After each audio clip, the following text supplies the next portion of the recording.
वंदे मातरम ये हमारे ये आत्मविश्वास को, हमारे वर्तमान को आत्मविश्वास से भर देता है और हमारे भविष्य को ये नया हौसला देता है कि ऐसा कोई संकल्प नहीं, ऐसा कोई संकल्प नहीं जिसकी सिद्धि न हो सके, ऐसा कोई लक्ष्य नहीं जो हम भारतवासी पा न सके।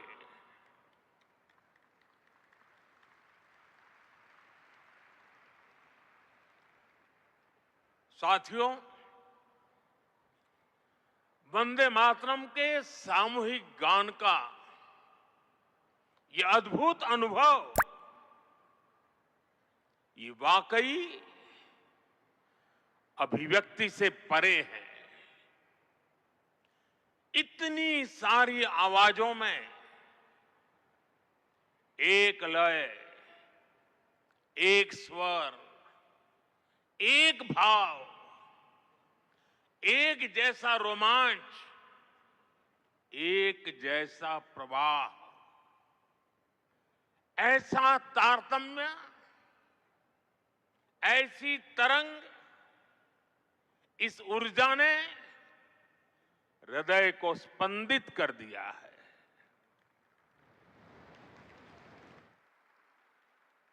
भावनाओं से भरे इसी माहौल में मैं अपनी बात को आगे बढ़ा रहा हूं। मंच पर उपस्थित कैबिनेट के मेरे सहयोगी गजेंद्र सिंह शेखावत,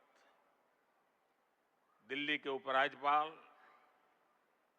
वीके सक्सेना, मुख्यमंत्री रेखा गुप्ता जी, अन्य सभी महानुभाव, भाई और बहनों, आज हमारे साथ देश के सभी कोने से लाखों लोग जुड़े हुए हैं। मैं उनको भी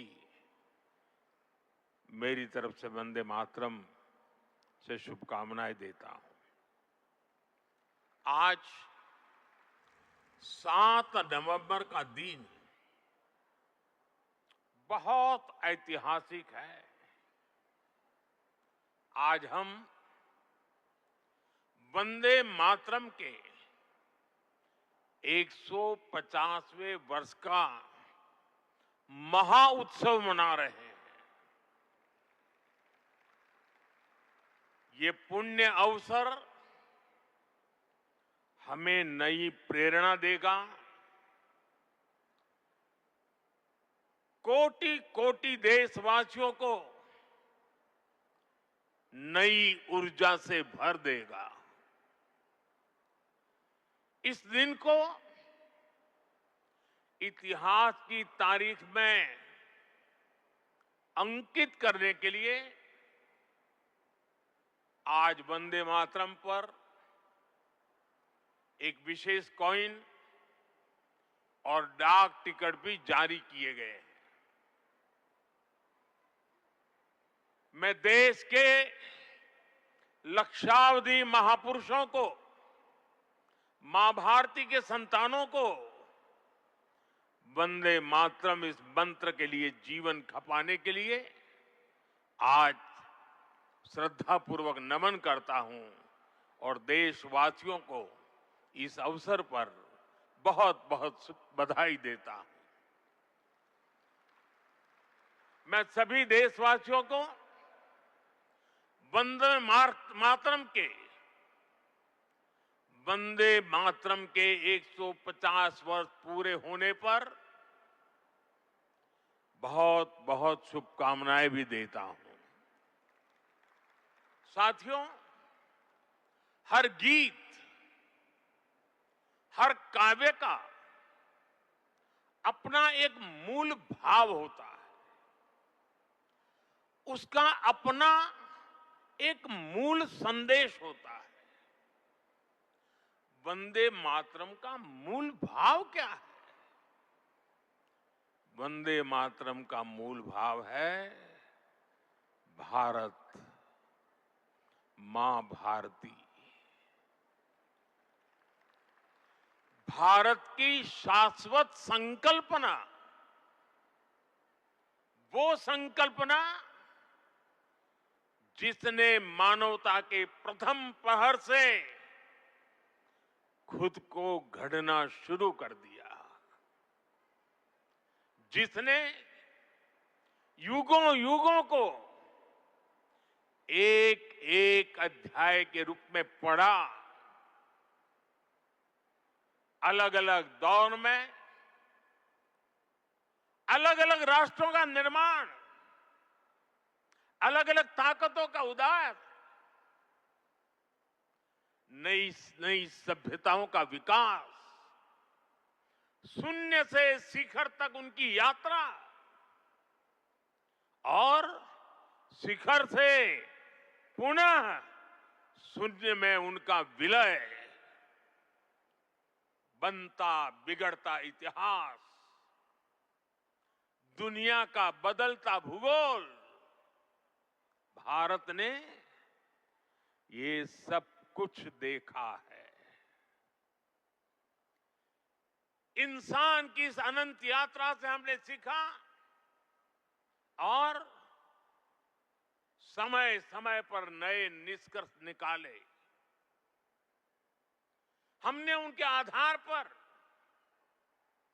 अपनी सभ्यता के मूल्यों और आदर्शों को तराशा, उसे गढ़ा।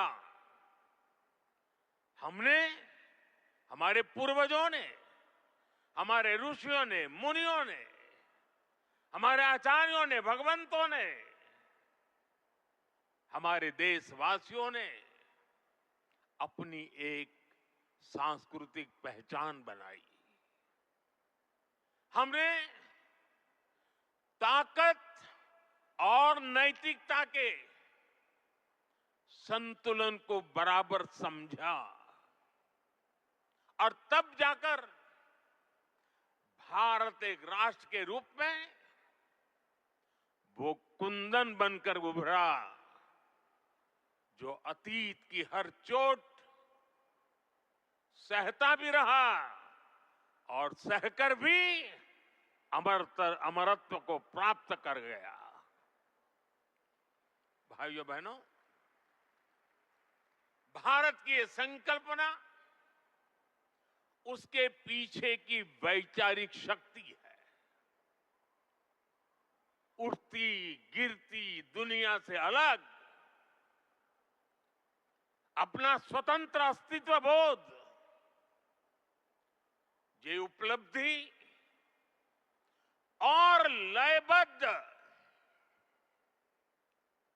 लिपिबद्ध होना, लयबद्ध होना और तब जाकर के हृदय की गहराई से,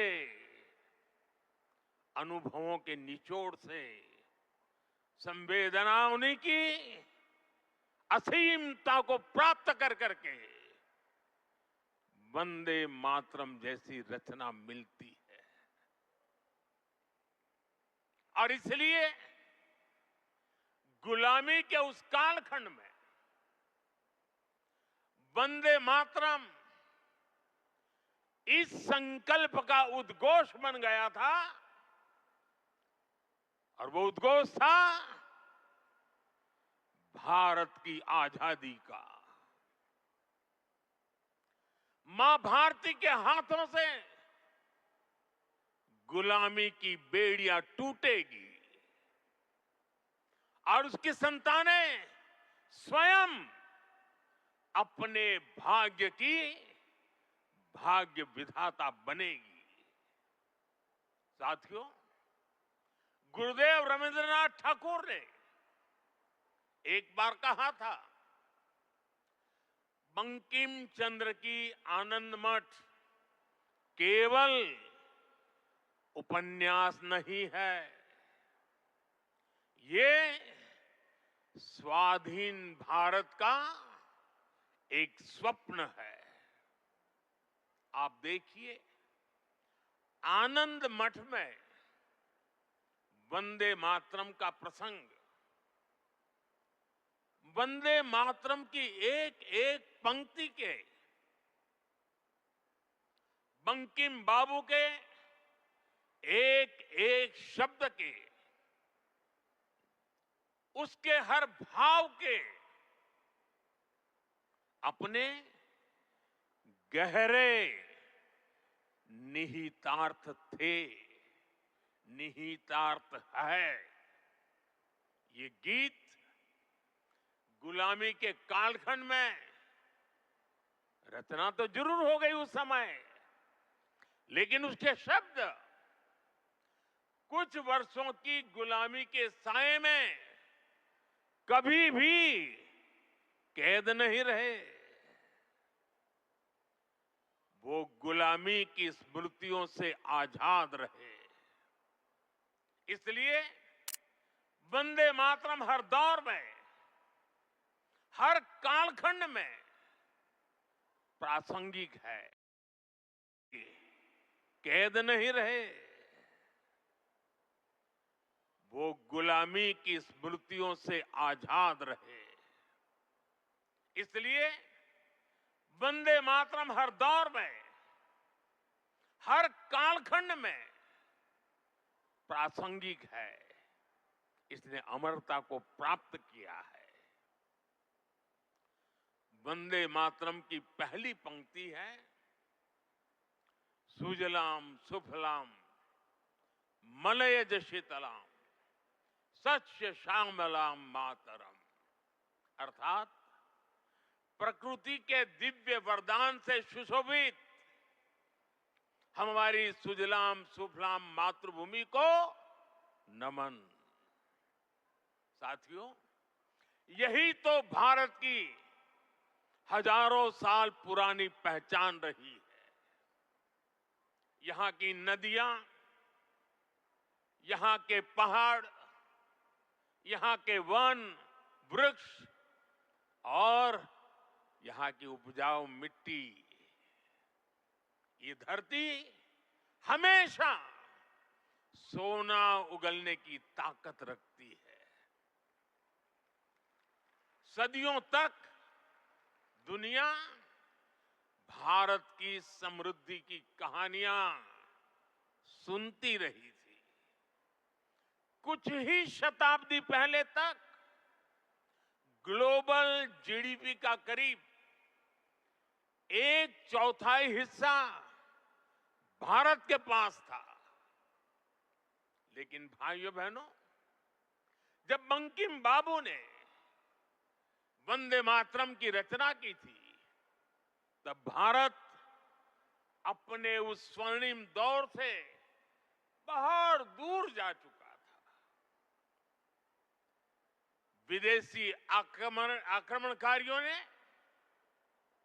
उनके हमले, लूटपाट, अंग्रेजों की शोषणकारी नीतियां, उस समय हमारा देश गरीबी और भूखमरी के चंगुल में करा रहा था। तब भी बंकिम बाबू ने उस बुरे हालात के स्थितियों में भी, चारों तरफ दर्द था, विनाश था, शोक था, सब कुछ डूबता हुआ नजर आ रहा था। ऐसे समय बंकिम बाबू ने समृद्ध भारत का आह्वान किया, क्योंकि उन्हें विश्वास था कि मुश्किलें कितनी भी क्यों न हो, भारत अपने स्वर्णिम दौर को पुनर्जीवित कर सकता है। और इसलिए उन्होंने आह्वान किया, वंदे मातरम। साथियों, गुलामी के उस कालखंड में भारत को नीचा और पिछड़ा बताकर जिस तरह अंग्रेज अपनी हुकूमत को जस्टिफाई करते थे, इस प्रथम पंक्ति ने उस दुष्प्रचार को पूरी तरह से ध्वस्त करने का काम किया। इसलिए वंदे मातरम केवल आजादी का गान ही नहीं बना, बल्कि आजाद भारत कैसा होगा, वंदे मातरम ने वो सुजलाम सुफलाम सपना भी करोड़ों देशवासियों के सामने प्रस्तुत किया। साथियों, आज ये दिन हमें वंदे मातरम की असाधारण यात्रा और उसके प्रभाव को जानने का अवसर भी देता है। जब सन 1875 में बंकिम बाबू ने बंग दर्शन में वंदे मातरम प्रकाशित किया था, तो कुछ लोगों को लगता था कि ये तो केवल एक गीत है। लेकिन देखते ही देखते वंदे मातरम भारत के स्वतंत्रता संग्राम का कोटि कोटि जनों का स्वर बन गया। एक ऐसा स्वर जो हर क्रांतिकारी की जबान पर था, एक ऐसा स्वर जो हर भारतीय की भावनाओं को व्यक्त कर रहा था। आप देखिए, आजादी की लड़ाई का शायद ही ऐसा कोई अध्याय होगा जिससे वंदे मातरम किसी न किसी रूप से जुड़ा नहीं था।